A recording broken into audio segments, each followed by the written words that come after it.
academics shouldn't be seen as a way to like I have to get great A's, but it should be seen as it's a challenge for myself to see if I can do better in this, right? Mm-hmm. And then that being able to challenge yourself to be good at academics, you can challenge yourself to do well anywhere else. Yes, it is rolling. Okay, awesome. Hey guys, thank you guys so much for tuning in into our first interview with Mr. Dan Toss. So before we get onto this interview, we really want to just introduce ourselves. So hi guys, my name is Justin. I'm a junior at Oxford Academy.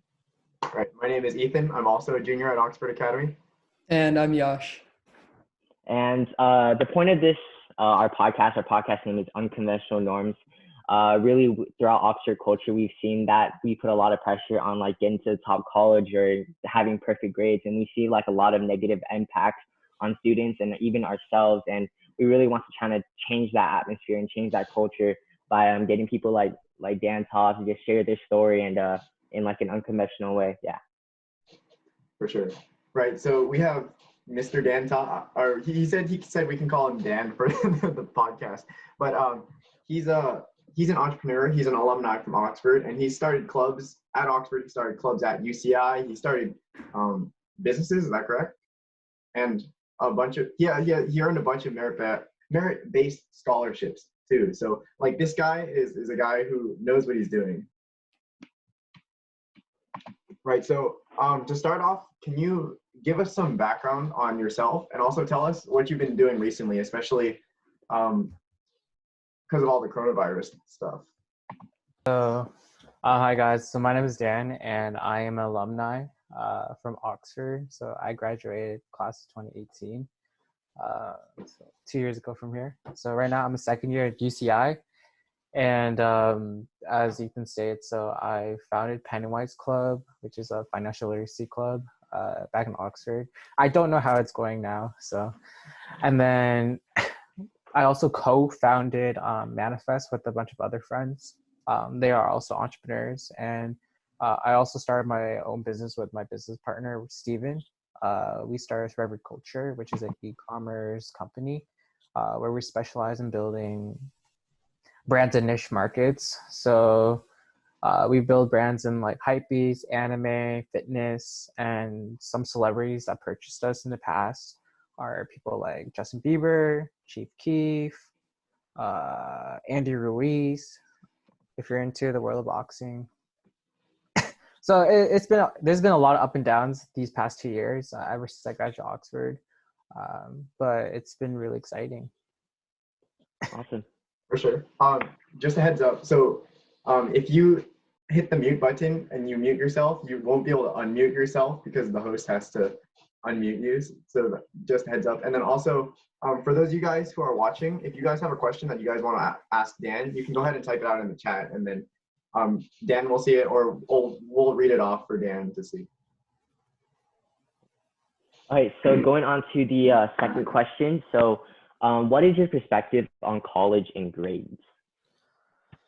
College and grades. I'm like the worst person to ask that because I don't really care a lot for my grades. But there's a reason.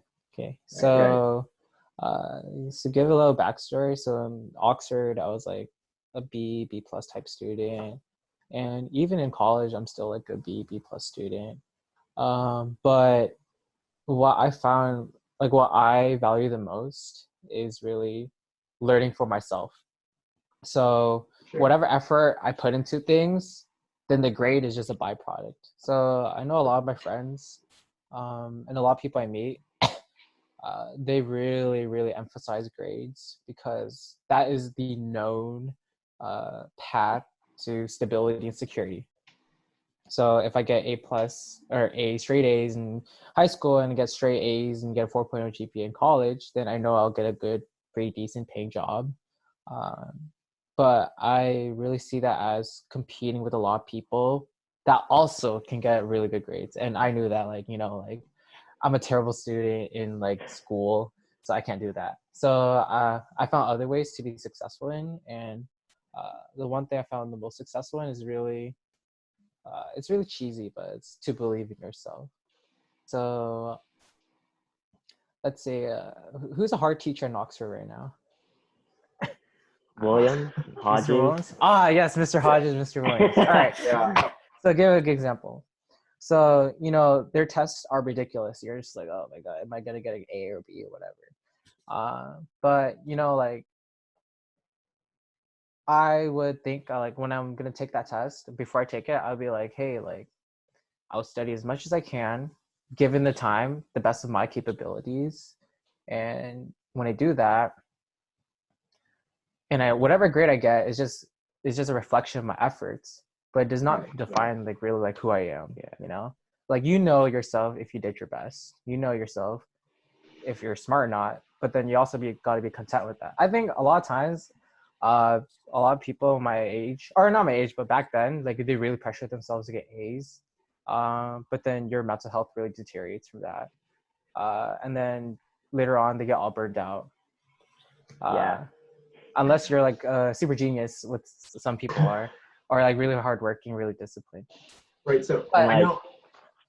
Sorry, I know when you started talking, you said like you aren't a good person to answer this question, but I think like quite the contrary. Since you aren't like that straight A student, I think you're the perfect guy to answer this question because like there's more value outside of grades. But where did you develop this mindset? It started when I founded Pennywise Club. So I found Pennywise Club during like 9th grade. And I think the mentality for grades, like if you get a bad grade, if you get like a B or B plus, then that's like automatic failure, right? And then a lot of people beat themselves over that. They cry over that. I won't lie, like I did once, but that's only after my first B. And after I got my first B, I got a taste of, what failure looked like. I was okay with getting more Bs because like in the end, like I knew the value I had to give was not through my grades, but was through, creating change or creating value. Like I want to spread financial literacy with everyone. I want to inspire people to start their own clubs, to learn outside, not learn just school stuff, but learn things outside of school. So maybe financial literacy, stocks, business, art, whatever you want to learn. And, be content with that, to be a lifelong learner. Right, definitely.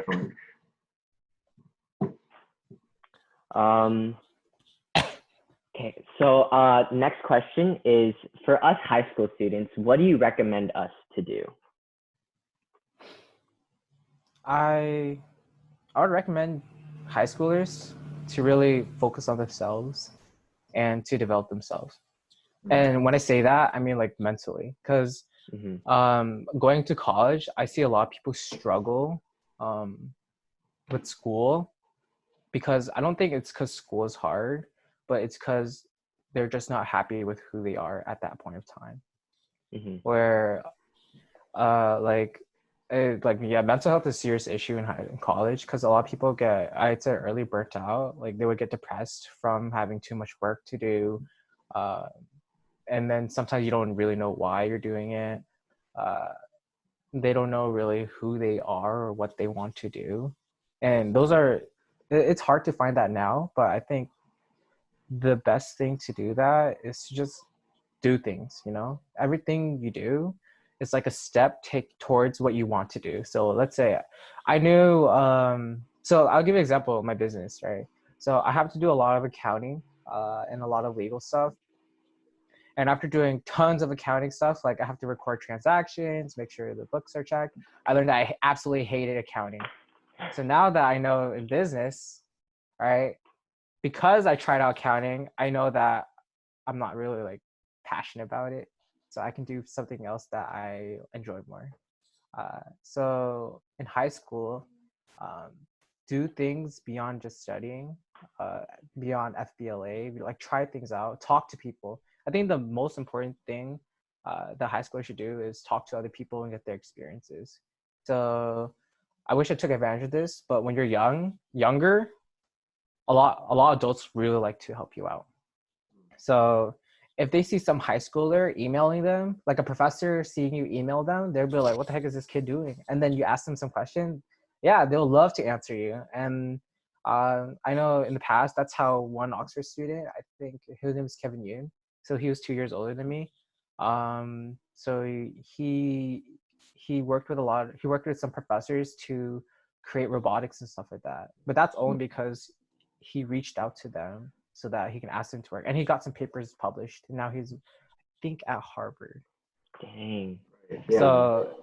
So don't just focus on your grades. Like, yeah, you can be a B student, but if you're like killing it in, like, let's say the robotics scene, or you're killing it in like entrepreneurship, you're making tons of money in high school, then like, do you think if you look at college admissions, do you think they want the kid with really good grades, or do you want the kid that is like super like passionate about that one thing or very good at one thing? And like for me, like I feel like there's like also a thing where like people do things just for their resume and not do things sincerely for their passion. And I don't know, it just like kind of like takes away, like it doesn't allow you to personally grow and like find what you're really passionate about. Yeah. A lot of, there's one thing that really peeves me is when a lot of people say find your passion, and when they say that to me, I'm like, how? What do I do? What the heck do you mean? Yeah. I mean, I was just about to ask you that. Oh yeah.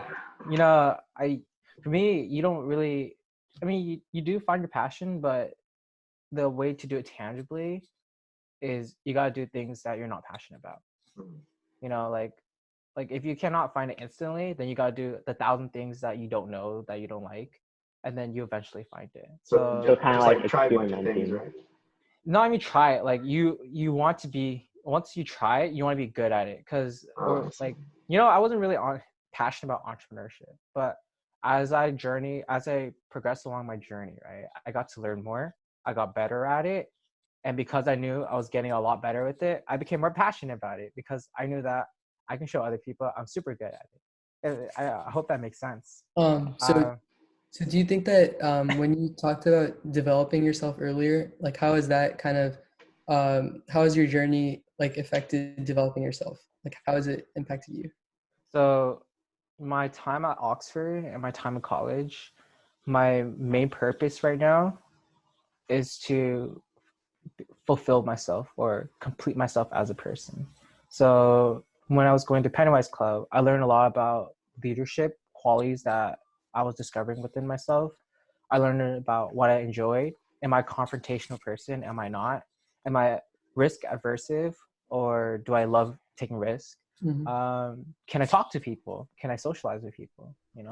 And then as I journey along, and then I co-founded Manifest, which is an entrepreneurial community here at UCI. I learned that I really enjoy inspiring and helping people, and I want to develop myself into that type of person. So I was finding my purpose, but I was also molding my purpose. And because I have that purpose in mind, where I knew that I want to inspire people, I started doing everything I could to position myself, to shape myself into becoming that person that can inspire others. So a lot of people I think immediately think like, okay, I want to change the world, right? But then do they actually take steps how they want to change the world? Same thing with, I want to make a lot of money, right? I want to be rich when I grow up. So what are you doing now to position yourself, not only by opportunities, but also by who you are? Like, do you have the qualities to be that type of person in the future? So in the end, it's all about your mind and how you frame everything. Well, I have a question. So, like, sometimes when you don't know what your passion is, it's, or at least for me, when I don't know what my passion is, it's hard for me to motivate myself to go out there and try new things, or even like it's hard to motivate myself to put in the effort if I don't feel passionate about something. So like, like when you're in a slump, how do you motivate yourself to go out there and find value? Well, then I'd say your passion should be finding your passion. Like if you know that you want to have a passion, you know that you want to do something, then do things to get to that point. Like, let's say, like, okay, like Ethan, why are you still in cross country? I like running. It keeps me healthy. Right. Are you passionate about it? I mean, like I wouldn't go into it as a career, but it's definitely going to be an integral part of my life for the rest of my life. So what are the things that taught you? It's definitely taught me perseverance because being like one of the slower runners on the team, it's definitely very mentally taxing, like not making times and always coming in like last place and stuff. So it's taught me that even when I fail, I'm still improving. So I'm still like, moving forward in my own personal race. And it's also like in terms of hard skills, I've also learned a lot about like how the body works, about injury prevention and like healthy lifestyle and things like that. Yeah. So would you say that perseverance that you learned from running, could you apply it anywhere else? I think I can apply it everywhere else. Right. So like my point is like, even though you're not passionate about stuff, like do things so you acquire skills from it or acquire traits from it or develop yourself personally. And because you develop it, you holistically, you develop yourself as a person so that in the future you have all these traits lined up from different things you've done so that now you're ready to tackle the next opportunity that whatever comes your way. So when I talk about passion, I'm not talking about like you have to find that one true thing, but get good at something first and then you'll find out if you're passionate about it or not. That makes sense. Yeah, because like most times, like even myself, I do things. Let's say I play a certain video game, or I try something different in business, and I don't know if I'm passionate about it until I get good at it. So that's my take on passion: is be good at it first, and then decide whether you're passionate about it or not. Right. And then, oh no, you can go, Ethan. Oh no, I was gonna like ask him about something totally different. Okay, cool. So next question is, how do you view failures? Failures? Oh yeah, you know I can easily say my life is like a failure in a sense where it's made up of failure. Mm-hmm. So failure to me are stepping stones towards success. So I'm gonna give a good example. Trying to think. Everyone here knows Miss Hill, right? Yeah. Yeah. Okay. All right. That's good. So Miss Hill, she's a tough teacher. Everyone knows that. She'll give you dress code for things you don't even know about, like I don't know, having too long of a pinky toenail or something. But when I was in 8th grade, I was looking for an advisor for Pennywise Club. So, like a lot of teachers are really like I can't ask the popular teachers at Oxford because they're already all advisors. So you could say like Mr. St. Clair or Mr. Nguyen. Like everyone's taken. So I'm just like, who do I ask? Who do I ask? And then I was like, oh, okay.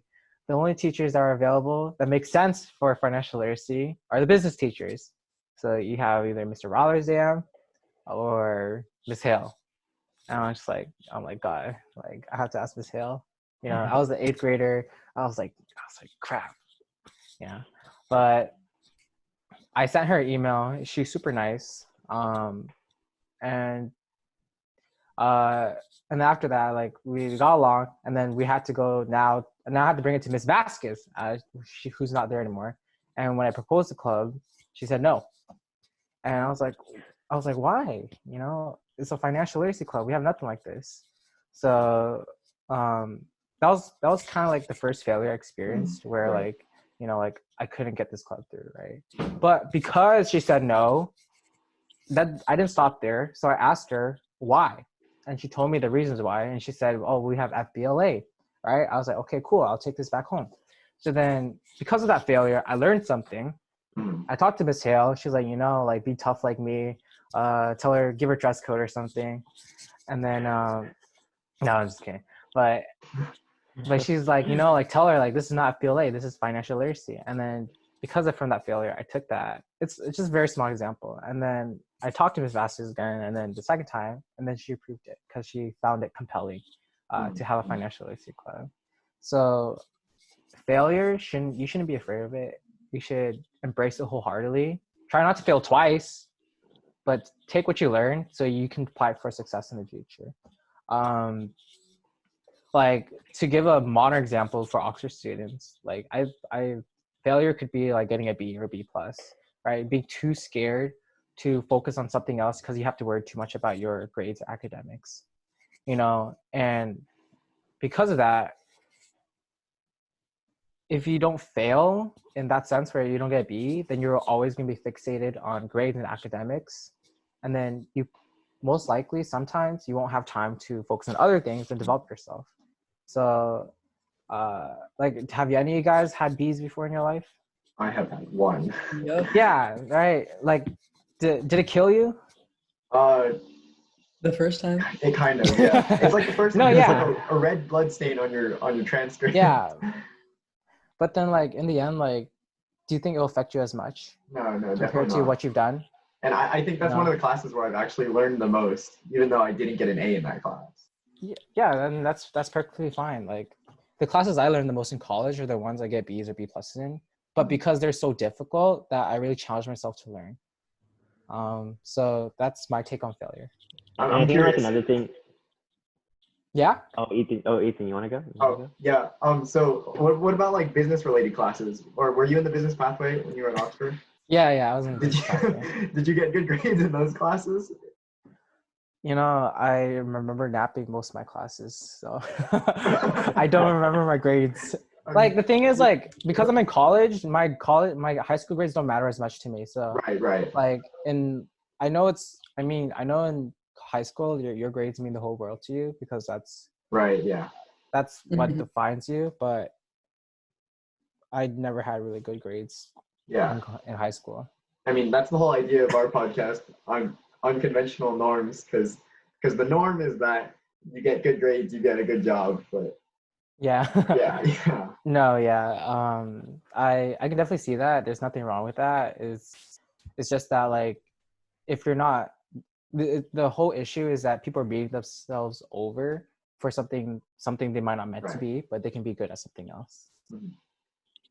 And I think like another thing is like people compare themselves to like other people. Like I know like I did that like like in our grade, like class Yeah. 2021, we do that a lot. Like for example, like AP Euro last year, whenever the test came out, like everyone started asking each other what they got. And if I were to get like something like a 7 out of 15 and like I don't know, like someone else would get like a 16 out of 15, it would make me feel bad. But I think we just have to like realize that like we're all different. Like we all have our strengths and weaknesses. Yeah, I think comparing, it can really be detrimental. I mean, it's good if you want to have like a baseline, Mhm. but at the same time, like I always say the saying where every flower blooms at their own pace, right? So, like, even you see your friends successful now, right? There's might be things that you need to work on. Then you can be successful later on in the future, and then your success and their success doesn't really. There's not a difference. Like, there are CEOs in different companies that they become CEOs at 40, right? Or they become CEO at 50s. Like, they worked a stable paying job till they're 35, 40, and they decided they want to do a startup. Like, I think that's how the CEOs of Hydro Flask did that, where they came out of their jobs. They're just like, you know what, we're going to do this. And then they decided to do that. So, like, there's so many opportunities and so many things can change within a year or two. Like, I think you guys are what, 16, 17? Yeah. Yeah. So, like, I guess 1 year can seem longer to you, but every single year, as you get older, will seem shorter. Did you come All up with right, that I flower? digress. Yeah. All right, did you come up with that flower saying on your own? No, I think I probably read it somewhere. So, All right, it's good. I'm a coach I you like on that. yeah. And then I think just like of course like now that like how like we're juniors and like we're gonna be having to do college apps and worry about all that stuff. I think like for me one thing I really worry about is like I want to go into the business pathway, and I still think that like you need to get into like the best college in order to be successful. Like what do you say about that? I'd say going to a top college definitely does help you a lot. Because I'm not going to discredit them, because you do meet a lot of like-minded people that are very successful or very driven and very ambitious, and that's really important because who you surround yourself with you'll be the average of those people. So Mhm. you'd want to surround yourself with people that who you want to become. All right. So top colleges are great environments for that. But I think what's also important is to know your own value and your own worth. Um, like, like I remember in like 10th, 11th grade, when I went to the White House and came back, right? A lot of people were like, oh, you're going to go to Stanford, you're going to go to Harvard, you're going to go to like all these top universities. I was like, okay, cool. And then my apps, so I applied to like what were like what, 30 schools that I didn't really care about. And then I ended up going to UCI, right? I got rejected from Stanford, I got rejected from from Harvard. And you know, but the reason why I didn't get really that sad over it, it kind of sucks to get rejected, but because I knew that wherever I went, I will always be able to make my own value. I will always be able to make change because I know my own worth. So now, like in our club, we compete in competitions where last year I competed at UCLA. Oh, we have unlimited. Oh yeah, I just got that notification too. Okay. Okay. Anyway, so I went to a star competition last year at UCLA, and we compete against schools like USC, Berkeley, and in the end, UCI we won best idea for our startup, and then Nice. and then we also had a team that competes in this competition called VCIC, which is venture capitalists, something. So basically, they pretend to be venture capitalists and they judge other startups. And then our team, we compete against schools like, let's say Dartmouth, BYU, Cornell, ASU. So like all these top universities. So, like it, like as long as you know your worth, what you're capable of, and that's really important. You really have to believe in yourself, and because you believe in yourself, then you'll be successful anywhere. Like why be a small fish at Stanford when you can be the top dog at UCI?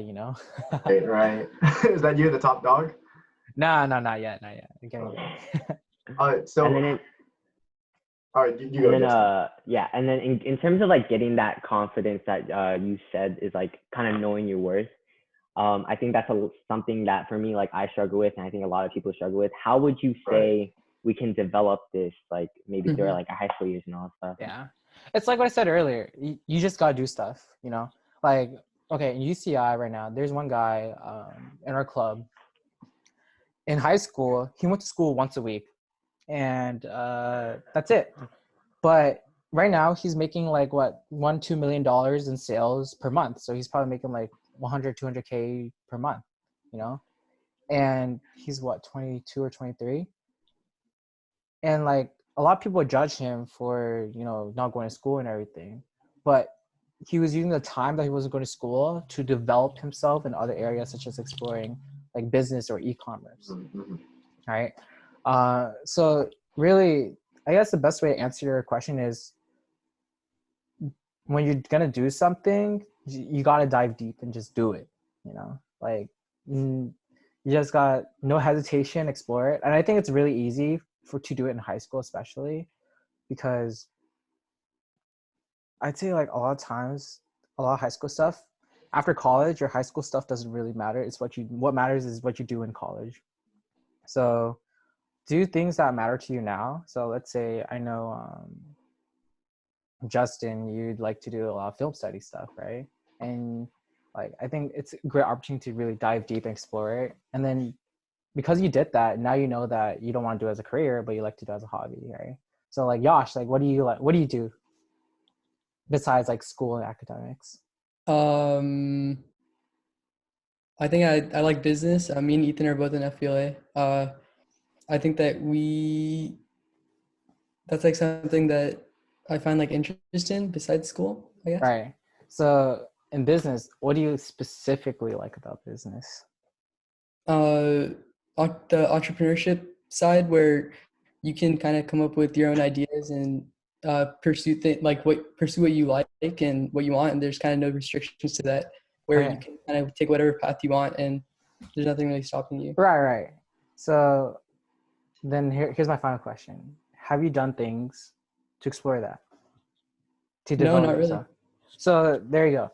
So then like I think like right now you're in high school, right? It's the Mhm. perfect time to, develop these stuff. Like, I know there's schools in Irvine district where they're starting their own like startup clubs, and there's tons and tons of resources for high schoolers to use. It's just that it's a matter of who is willing to do that, who's willing to take that step to really explore that. Right. Mm-hmm. Now, you briefly mentioned how you went to the White House and met the president, and like I've heard the story before as like a rumor on the Oxford campus, but how did that end up happening? So in Pennywise Club, when I was still running it, I think it was like in 10th grade. So our biggest project was we invited the California State Treasurer to come down and keynote one of our events. Mm-hmm. And at the time, it was a really big deal because the California State Treasurer was also the boss of Mr. Masuda, like the boss of Mr. Masuda. So, and if you didn't know, California, like it was a country by itself. I forgot what place it would. It'd be like 8th or 9th highest GDP in the world. Mm-hmm. So California is a big economic powerhouse. Right. So because of that, we invite him down to keynote and highlight the importance of financial literacy. And the biggest takeaway for that event was save 10% of whatever you earn. And because of that project, I was invited to represent Boy Scouts of America to give their congressional report, their yearly report, to the White House. So I got to meet President Obama. I got to meet a bunch of cabinet members, a lot of senators, like just to name a few, like Nancy Pelosi, Mitch McConnell, Ryan Paul, and some other cool people. So that was it was a really cool experience, and that's how it came to happen. That's crazy. That's crazy. How did you like get in touch with with the California Treasury? You just, So I really couldn't have done it without, as well as my dad. They've been huge help with reminding me how to work with them. So my dad told me that there's this event that the California State Treasurer was going to be. So he drove me there. And then I was kind of shy. I didn't really know who to talk to. I didn't even know how to talk. Like, I remember the first sentence I spoke to the California State Treasurer. Her name is John Chiang, so I'm just calling him John. When the first time I talked to John, I was like stuttering and I was like, blah, blah, blah, and he was like, what the heck is this kid on? But later on, I was talking about like financial literacy, if he'd be interested in coming to talk to our school. And, I think it's because I was a 9th, 10th grader that he overlooked my stuttering and said, I see this kid's passion or his drive to help. That's why I'm going to help him. So, you guys are juniors now.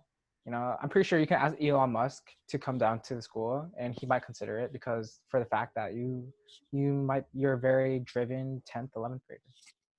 Right. So like if I were someone watching this podcast and I hear this story, I might be thinking like, man, when I was in 9th or 10th grade, I never went to the White House. I never did any of these crazy things. Like, there's no way I could be as successful as Dan taught. So like, what would you have to say to someone like that?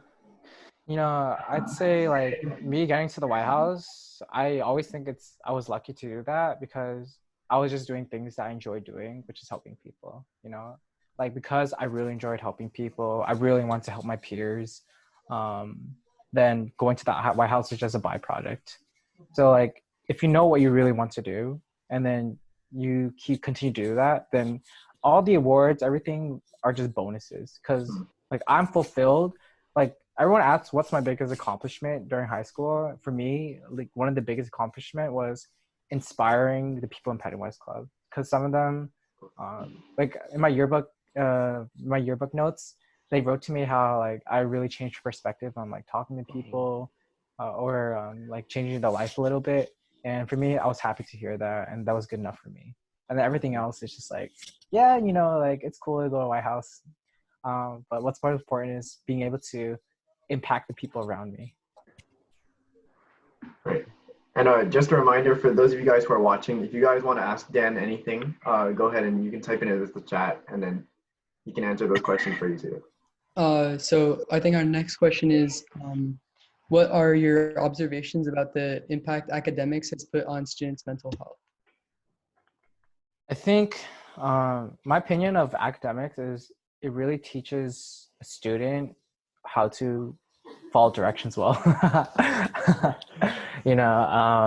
And because like we value academics so much when we're in high school, like I can talk as an Oxford student that it can deteriorate your mental health, especially if you know that it's really a struggle for you to, like, let's say, get straight A's, because I have some friends and I know myself, like there are just some subjects I cannot get an A in or be really good at because either I just really didn't like it at all, or I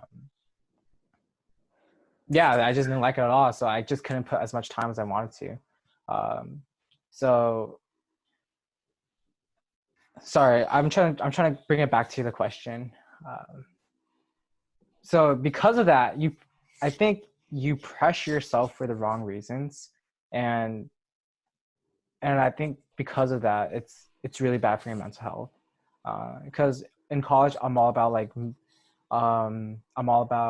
maintaining mental health and being aware of what you're doing. So that's why I only do things I enjoy, but I also do academics as a way to discipline myself in learning. So academics shouldn't be seen as a way to, like, I have to get great A's, but it should be seen as it's a challenge for myself to see if I can do better in this, right? Mm-hmm. And then that, being able to challenge yourself to be good at academics, you can challenge yourself to do well anywhere else.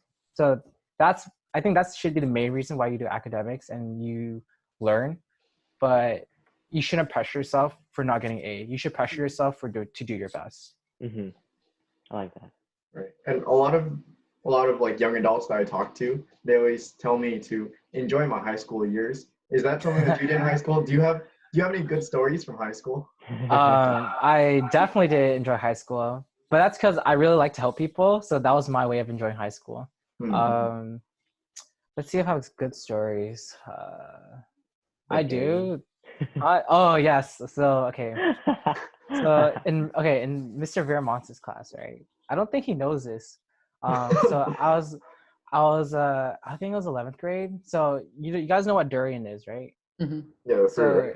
yeah, so it's super smelly. To me, it smells like heaven. It's like really tasty. But to other people, it smells like poop. So here I am. I'm eating durian wafers, and they smell a lot, but I can't smell it because I'm so used to it already. And then I'm just like snacking on the Mr. Veramont's class. I think we were taking a quiz, so I was just snacking and taking my quiz. And then all of a sudden, I think this girl in my class, she was like, "I feel really lightheaded, Mr. V." And Mr. V was like, "What?" And he starts sniffing the air. Guys, I think there's a gas leak. And then everyone's like, huh? So then, yeah, that's how I got our math quiz canceled. Hey. Because so we evacuated the class, and then they called a gas company too. But I still left my durian wafers there. So then they're trying to check for carbon monoxide. And then I was like, and then after I left the class, I was like, wait, I need to get my durian wafer. So I was like, Mr. V, can I come back in and grab my snack? He was like, okay, yeah, sure. So I grabbed it and I was just still snacking it. And he was like, man, I can smell it all the way out from here too. And then after that, like I realized, I was like, shit, like it's my durian wafers. So A life hack if you want to cancel a test. So don't do what I did though. Don't do what you did. Okay. So going on to like a different note, I know like one of your many like amazing like accomplishments was like how many scholarships you got. I think like could you just kind of explain the process of like your like story of like grinding through scholarships? I remember like so many times when like over the summer when like you could be playing basketball with like your friends, you chose to like be working like your butt off with these scholarships. Oh yeah, so I didn't know I earned 14 scholarships until you told me, or you wrote down in the post. I thought I earned like 11. That's still a lot. But so the scholarships I applied to are merit scholarships, and I applied to them for my work with like Pennywise Club and financial literacy. So I think during my senior year, a lot of people have senioritis, so they don't really do anything but chill and relax. But my dad really encouraged me to work on my scholarships. So I could not do my scholarships with my dad because without him, like I would be pretty unmotivated.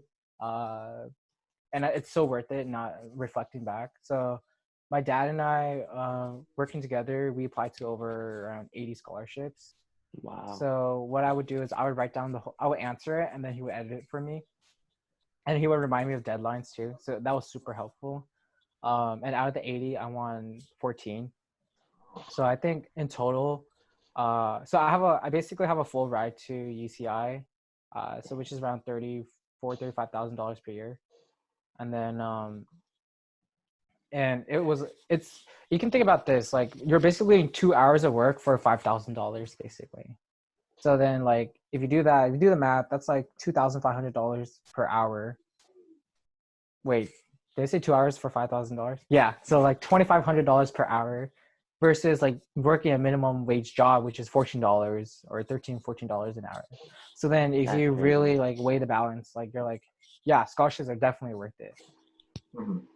Oh, when did you start this scholarship seeking process? The major scholarships, they usually begin September to December. So I started sometimes in August, September, and I didn't stop until end of like May of my high school senior year. So I did basically my whole senior year, I did scholarships. Dang. Yeah, so it's a tough process, but but like the money itself is not as important as what I learned about myself, because when you write scholarships, you have to really answer questions about like, why did you do this? Who do you do it for? Or what have you done? And it really made me internalize what kind of impact I could make on other people. So the process itself to me was by far more value than the actual scholarship in themselves. But don't get me wrong, like I love having the scholarship because now I get to not worry about like working a job. I can work on something else. Right. So, what projects are you currently working on? So right now, my biggest things I'm working on is Manifest, which is the entrepreneur community. So we have 16 people on our board right now, and then I'm also working on Reverie Culture, which is the startup I'm working with Steven, my business partner. And without like my team, I wouldn't be able to get anything done because it's just so much work. So those are two major things I'm working on right now. And like when you start up these, or yeah, like when you start up these businesses and stuff, how do you find your partner? Right? Does that make sense? Like, do you just like the people I work with? Yeah. Oh, okay. So for Manifest, I'm also in Manifest with my business partner Steven, and we basically found the people we worked with. But you can just tell by like how they talk or conduct themselves. That's who you want to be with or work with. So for Manifest, our mission is to spread entrepreneur spirit no matter where you are. So the entrepreneur spirit is the spirit to create value and change everywhere. So you're at your school, high school, and you see that there's a need, and you decide that, hey, like I want to create something to fulfill that need. So in high school, I would be called a social entrepreneur because I was committed to social change. So as long as you have that spirit, I think you can call yourself an entrepreneur. And then as for finding a partner, what I look for is like with how they conduct themselves and their values and their character. Because to me, the most important thing is your values or your character, and they have to align with me. So as long as you're ethical, you have integrity, you want to impact the world in your own way, then that's like some of my criteria. Other people are kind of different. Like for me and my business partner, we're business partners because for us, we want to make a good business. The money itself is not as important as creating like a really great business, because for us, business is like an art. So if we can do a great business, then we're happy. So that's why we're in partnership together. For Manifest, I found people I can work with because they also want to create change of value. So that's how I found the people I work with. And in terms of like when creating a business, of course, like for example, like your e-commerce business, I know like you and your business partner, you guys like invest a lot of money in like Facebook ads and all that stuff. Yeah. I think like that's like for me, like if I were like to make a company, like that's like in terms of like putting in the money, that'd be the scariest thing for me. Like, what do you like? What would you say in terms of like advice? Okay. So my partner and I, he started out the company. So I joined in like a couple weeks later. So he started out at the company with $50. And since then since we started last April, and since last April we made around $700,000 in sales. But that's not with profit. Like profit, months, 1 month we lost like $10,000. Another month we made like $20,000 net. So it just all varies. But the thing is, like, you shouldn't be scared about losing money, because losing money really means that you're investing money to create more experiences for yourself. So the reason why he was able to start with $50 was because he lost like $4,000 or $5,000 just trying to get through this business path, trying to get experience. Like, don't lose money intentionally, but try to use money as a way to get started and to invest in experience. Like, I know Justin, like, I'm pretty sure your parents would be okay like giving you like $20,000.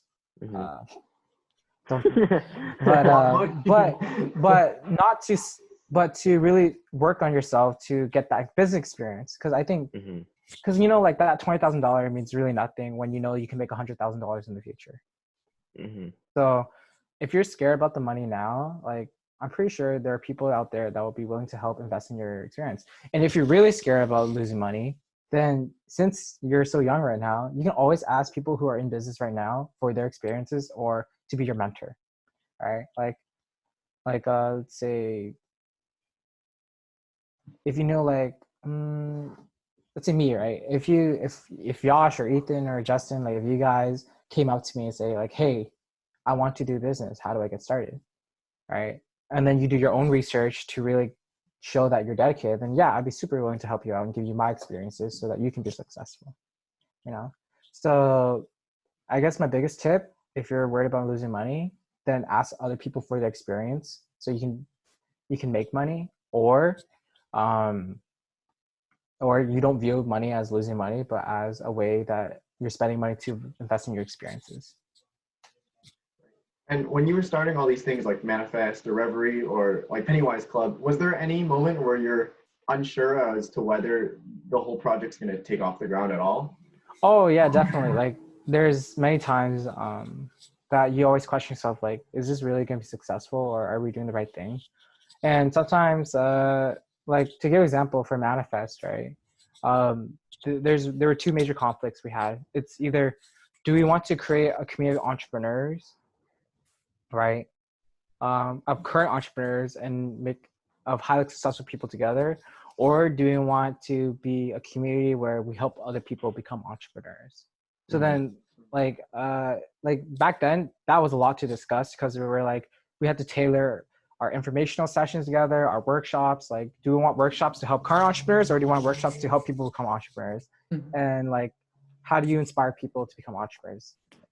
So then that's like because of that, like, we talked about it for so long that we lost a lot of momentum, and then it felt like, like, we might not get anywhere with this. So there are times, like, yes, it can be very difficult, but the most important thing is you recognize like what's really important to you. You keep advocating for it. And like, I think another thing is, like, I feel like me personally, even like in terms of like creating like projects and businesses, I expect them to be like automatically like popular and all that stuff. But I feel like it's like your story, it's like all about like the process and like slowly getting there, and not like giving up and all that stuff. Yeah, no, definitely. Like, everything, you should always learn from the process. Whether it's you have to study, like, the studying is, like, you learn stuff, but then the process is you discipline yourself, right? To take the time out of your day for like an hour to dedicate yourself to learning, right? I think that's like being able to recognize that the process is also as important as the end result. You can get very far by recognizing that. Right. So Now we've been talking a lot about like business and work so far. What are some things that you do for fun? for fun, business and work. You know, like okay, like there's a joke I think about all the time where people say like they do entrepreneurship because they don't want to do a 9 to 5 job.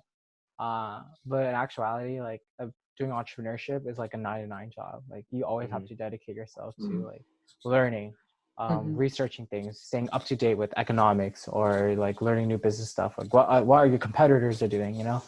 So it's it really becomes a lifestyle in a sense where my life motto is to always learn. So like because of that, because I do it a lot, then it becomes something that's fun for me because I'm just like, okay, what can I learn the next day? You know, like I used to play a lot of video games back in high school, but then after a while I got bored of it because you know it wasn't really fulfilling me. So now then I started doing other stuff, but now I do still play video games a little bit, but that's just as a way to like stress relieve or like to get my mind off some stuff. But then afterwards, I would go back to working. I wouldn't say working, but to like learning more. I would reframe it to like not working, but I would try to learn more when I can. So right now, coronavirus, I can't really do much outdoors, but I really love to like camp, to go hiking. So I want to try fishing after this is all over. This is cool. For sure. Yeah. Oh, and then going on to this like coronavirus thing, like what have you been doing during this quarantine? School, definitely business stuff. So because in the downturns when there's coronavirus, so my business partner and I, we're really focusing on building our business and working on other stuff. So I mainly handle the accounting, the legal stuff, customer support, and as well as like our IT stuff. And we're really creating like a foundation in this time where things are slow. We don't have that as many sales, and redeveloping our like business strategy. So that's what we do during coronavirus. And Or that's what I'm doing. what else? What advice do you have for people that are watching and for us to be doing during this time? I think because coronavirus, would you agree or disagree that you have a lot more time on your hands? Agree. I agree. Yeah. So like if you have a lot more time on your hands, I'd say like invest in yourself during these times, you know? Time, like, you know, in high school, in elementary school I loved to read, but when it's gone to high school I didn't read as much because like I just felt so tortured by the required readings. Like Heart of Darkness, you know. But I think it's really a good time to read books that you enjoy or books that can help you like be more intellectually developed. So, but like you can look up Obama's top book recommendations or Bill Gates' top book recommendation, and those are the type of books you want to read so that you can have a deeper intellectual depth. And because you have so much time now, I definitely recommend reading books because the experiences you learn from others, oftentimes not like they can inspire you to look for things that you never know you enjoyed. So definitely like reading, building that habit for reading. I'd say you should do that during the coronavirus. I need to read more. Yeah. Yeah. You have a personal favorite book that you would recommend us? Personal favorite? Right now I just finished Ender's Game. I just reread it like a couple days ago. You guys know the book Ender's Game? Heard of I watched the movie.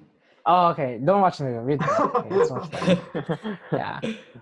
But like, you know, it teaches you a lot about like philosophy, like how people think, why people think so, the nuances of people's characters. Like everything you do will contribute to what you decide in the future.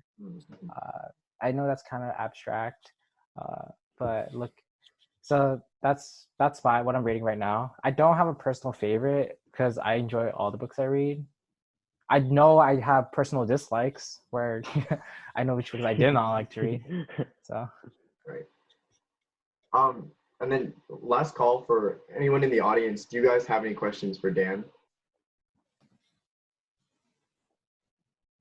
Is there anything like if we like we'll wait for people to ask any questions, like is there anything else like you would want to say, Dan, just to like end this call up to like anybody out there? I have a question for you guys. Oh, for sure. So from this conversation that we had, so I want to hear from each and one of you. So what have you like? So what did you learn from this? And because of what you learned, are you compelled to do anything in the future? I think I can go first. I think that the part where you said that when you want to try to find out what you're passionate about, you kind of just have to dive into it to see like if you're passionate about it or not. I think that's a really big takeaway for me. And I think I'm gonna start like looking into things that I might be interested in, try to jump in, and that's how I'm gonna know if I'm really interested in it or not. Okay, sounds good. Ethan, you want to go? Yeah, I could go next. I think the biggest takeaway that I've gotten from this whole thing is basically shoot your shot, which is like that's what people say these days. Not in like romance, but like shoot your shot with whatever's on your mind. Like I've had some things that I've always wanted to do that I just never took the risk to like reach out to people to try doing. For example, well, I mean, I said things I've never done, but I started a volleyball open gym at my church, and that was cool. And the logistics were a little looser, but eventually I want to start a volleyball open gym in the city, which like run by the city. And I have no idea what the steps are to take. I have no idea who to contact. But I mean, from what it sounds like, the best thing I can do is to just go out there and make my attempt, and then Yeah, I'll like pick up the steps, and I'll be able to put it together. I have some advice for that. Yeah, go Why for it. don't you can reach out to the rec centers or the rec center managers and then ask them like how you can do this with them. Because oftentimes not they're working with the city, right? Right, yeah.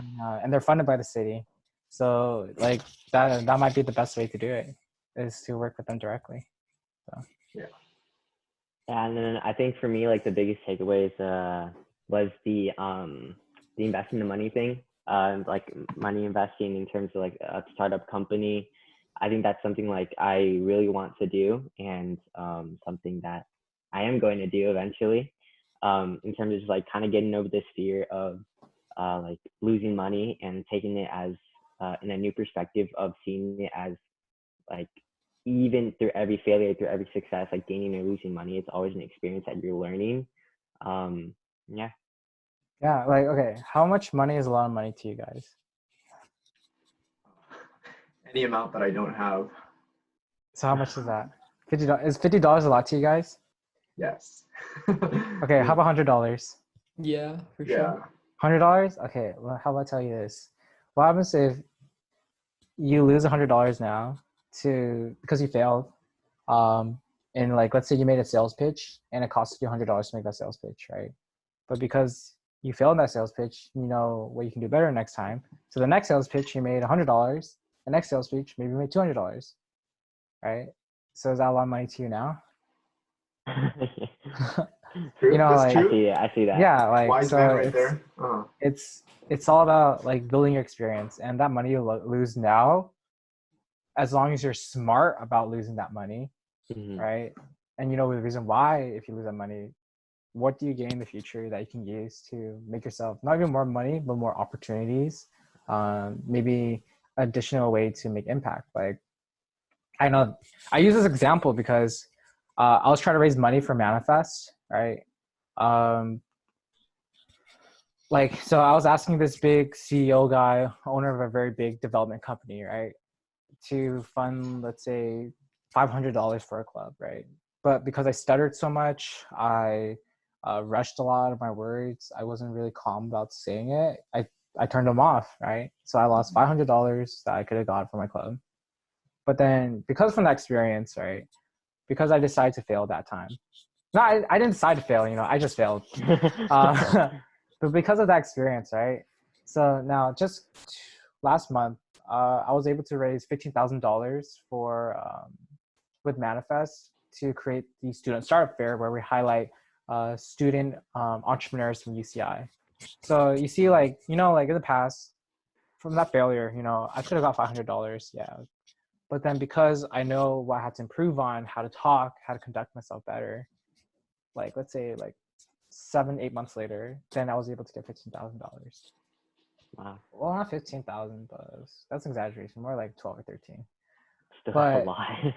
but like you see what I mean, right? Yeah. Like Yeah. if you fail, that's okay. But don't fail twice. Like learn from it so you can fail a little bit less next time and ultimately turn that failure into success. Good All job. right. I like that.